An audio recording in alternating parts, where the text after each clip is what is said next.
Hey guys, it's Matthew here once again with the next build that I've decided to tackle, and it's kind of an old school one.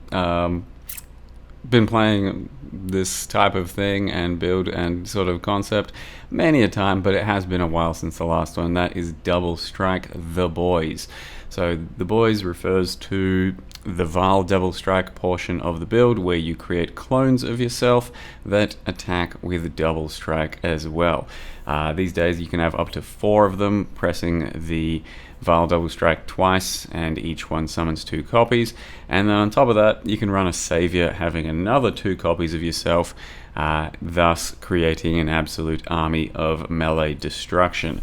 Melee is a bit in the dumps according to people at the moment, and it's mostly just because A, they don't give it a chance, B, it takes a few things to fix it up to feel pretty good. So you need some attack speed, some strike range, some splash, which at this point is easy to get, and then, if you can afford to, focus on some defenses too.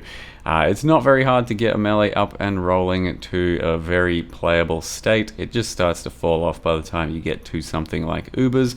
I wouldn't be worried about doing melee for Sanctums, for example, because Sanctums are a low threshold for needing to succeed, and almost every build, let's just say, has the capability of doing that with the right setup and the right gear.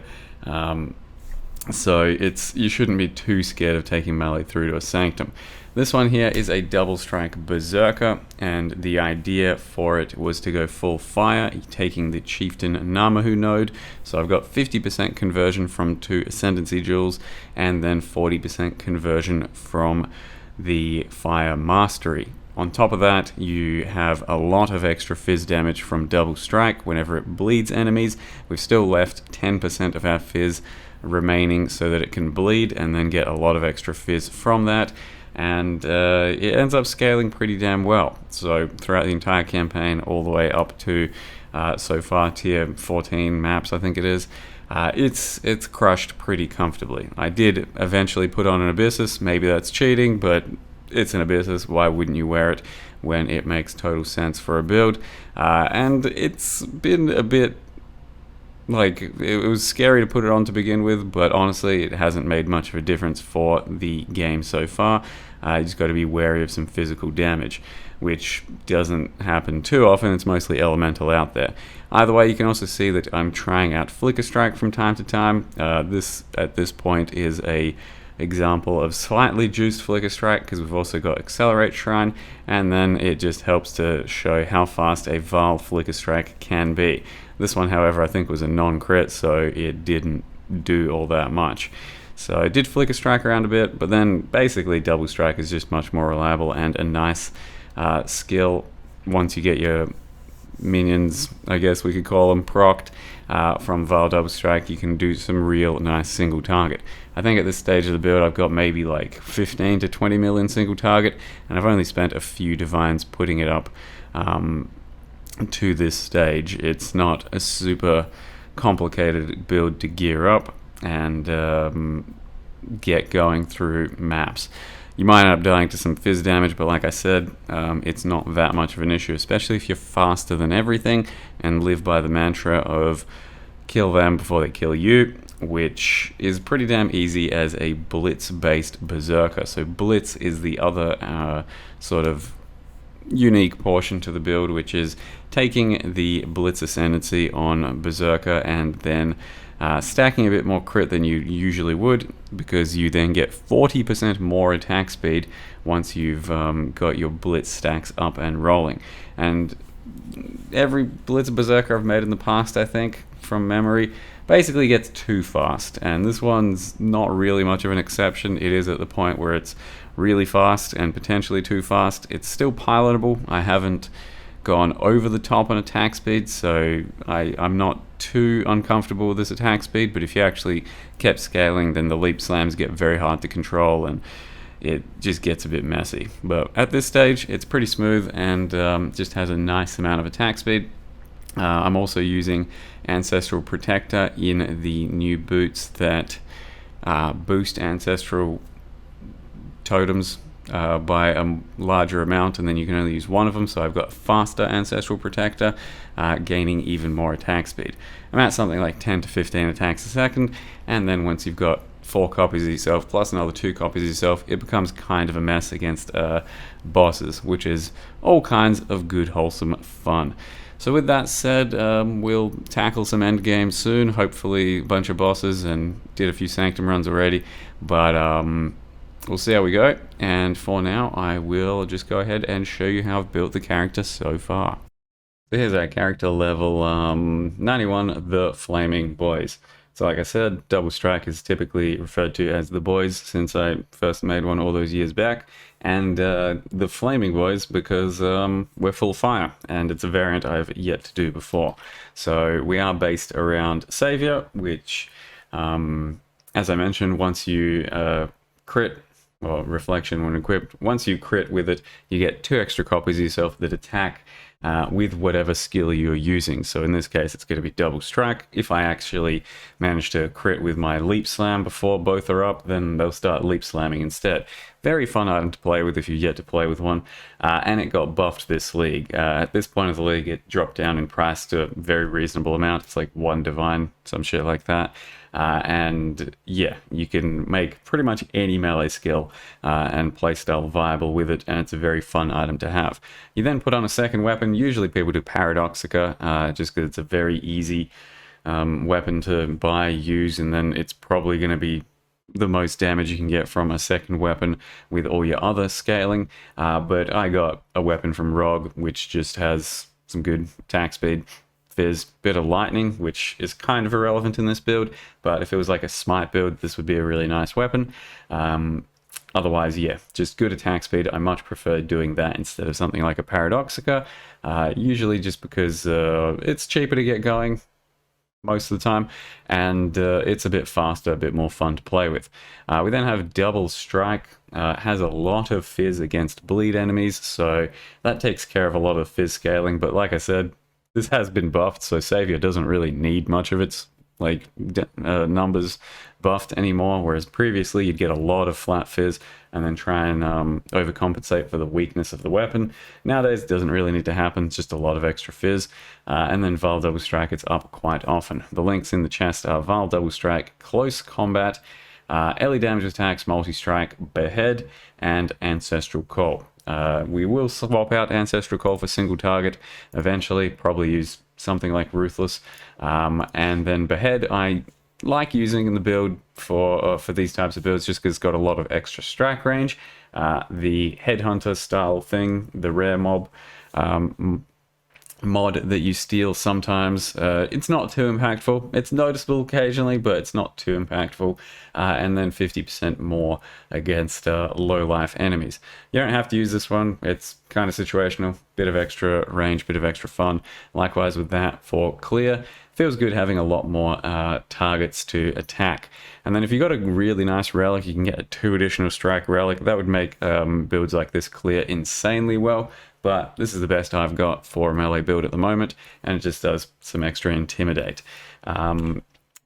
As I mentioned, the jewels I'm building around here are Forbidden Flesh, Namahu's Flames Advance. Half your damage gets converted to fire, and then a lot of extra fizz as fire, which if you line it up well, starting out before a boss fight, for example, can deal huge amounts of extra damage. These were 30C each when I first bought them. There was like 30 of each on the market. Pretty underutilized at the moment by the looks of it, and there's a lot of pretty cheap niche Forbidden Fleshes and Flames out there right now. So we went full fire because of that, and then got the mastery over here, and we're at 90% fire.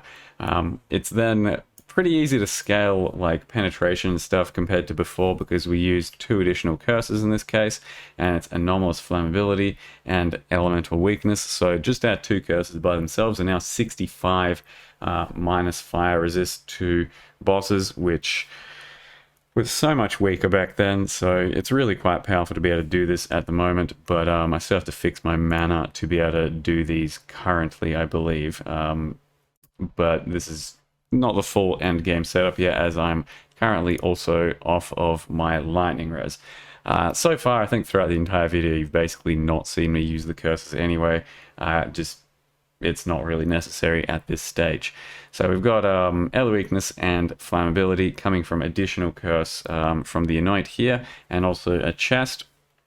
These chests kind of look impressive, but they're pretty easy to make. You just grab a Hunter sort of chest, and then attack reroll over and over again through the Harvest until you hit either the perfect chest that you're comfortable with, or just really good suffixes, and then you can finish the prefixes by doing suffixes cannot be changed, and then roll caster one time, and that has to roll. You can apply an additional curse, and then if you get lucky, slam on life, or maybe life is already going to be there, or just craft a life mod, and then you'll be all right. So pretty easy to get these things going, but they do look very nice and impressive. Aside from that, currently I just need some int on my rings, so pretty basic rings, but they've just got int, and I still will replace one of them so I can get a bit more lightning res. Using the boots for, like I said, the Ancestral Protector buff to be up a lot more of the time, and as well as that, it feels nice not having to use two different totems. And on top of this, now that you can get additional strikes and then also melee splash, your Ancestral Protector is actually a pretty good totem for damage. Like, I place Ancestral Protector and it can clear up a pack easily. It helps me a lot on Expedition. They've all got splash, they've all got additional strikes, so they do feel pretty good. So I've just linked them up to a few damage supports. We've got Ancestral Protector attached to Ruthless, Multi-Totem, and Combustion. So they help stun as well, and combust for the ignite portion of the fire resist thing.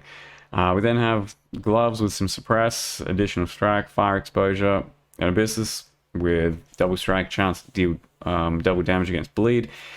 You really don't have to use an abyssus. I wasn't using one for a long time and then put it on once I was comfortable, but yeah, more damage is more damage. If you're comfortable doing it, it's worth doing, but you really don't have to. Like, the damage is pretty damn good without an abyssus. We do get a lot of fizz, we do get a lot of crit multi, so it's kind of a luxury damage item, but for more damage against the end game and killing stuff quicker and quicker, abyssus.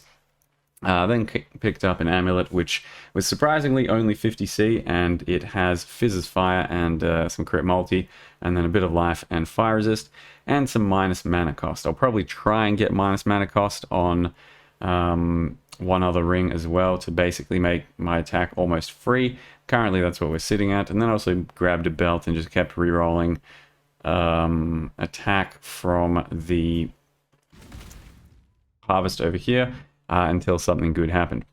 And that's basically what it's sitting at. So currently it builds at 4.9k life, might hit 5k. I do have Fortify at 26 stacks all of the time, which is pretty powerful. Then using, I don't know, a bunch of crit and stuff and Fortify nodes. Nothing too special about the tree, I don't think. Both leeches there. Got blind and crit. Tried to get some suppress. I'm not capped on suppress yet, but it does help at the moment. Either way, it's 78%. I might get Mage Bane from the relic thing onto a thing, which will cost a little bit of money, but might be worth doing. And they've also got a Anger Watcher's Eye. Only recently put this in, so most of the video would not have this one. Fizz's Fire, and then Fire Pen. Surprisingly, no one gives a shit about these at all. This was one divine to buy. Otherwise, all I was looking for was 25 Fizz as fire while using Anger, and those are like 20c, but since a second mod on there only made it one divine, I decided to buy that. But if you're going to try and get one of these, you can get one with Vitality or Precision maybe. Otherwise, yeah, just the Fizz Fire is all that's really important.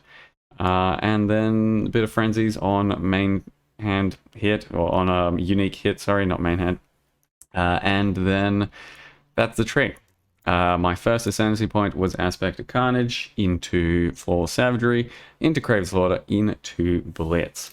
And for now, that is the build. This type of a setup is pretty flexible. You can do just about any skill with it that works with a Savior. So yeah, Savior, as always, choose your own adventure sort of sword. Berserker likewise, and it should take you through the game quite comfortably. We'll see how it goes against proper endgame very soon. For now, Thank you very much for watching. See you guys next time.